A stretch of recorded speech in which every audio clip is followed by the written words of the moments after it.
Let's just go all the way to hell. There's another clip that went pretty viral in 2022. I'll just go ahead and play it so that I can stop talking for a moment, and then I'll discuss it a little. You said several times, you've used a phrase, I want to make sure I understand what you mean by it.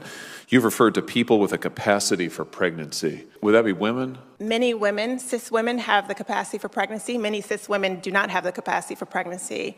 There are also trans men who are capable of pregnancy, as well as non-binary people who are capable of pregnancy. So this isn't really a women's rights issue.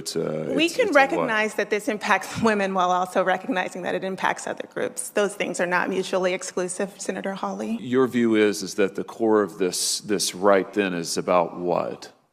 So I want to recognize that your line of questioning is transphobic,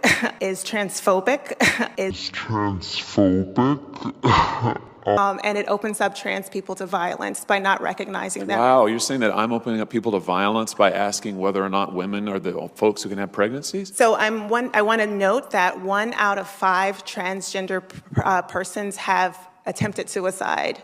So I think it's important because of my line of questioning? So we can't talk about it? Because denying that trans people exist and pretending not to know that they exist I'm is denying dangerous. that trans people exist by asking you if you're talking about women having pregnancies? Do you believe that men can get pregnant?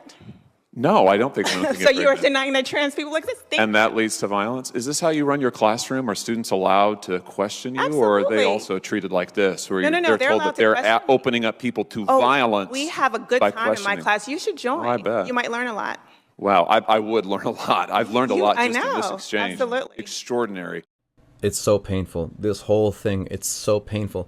The smugness, the crazy eyes, the refusal to answer questions, the crazy eyes, the derailing of the conversation by way of accusations of so-called transphobia.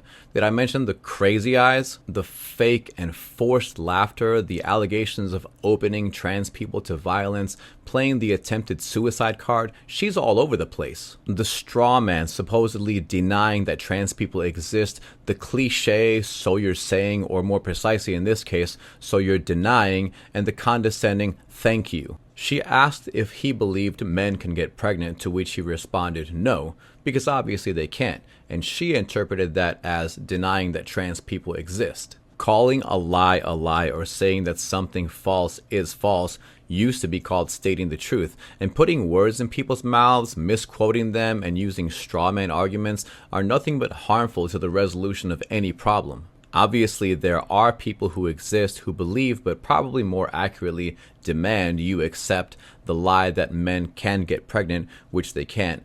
No one is denying those people exist. They clearly exist. However, that's not evidence that men can get pregnant because they can't.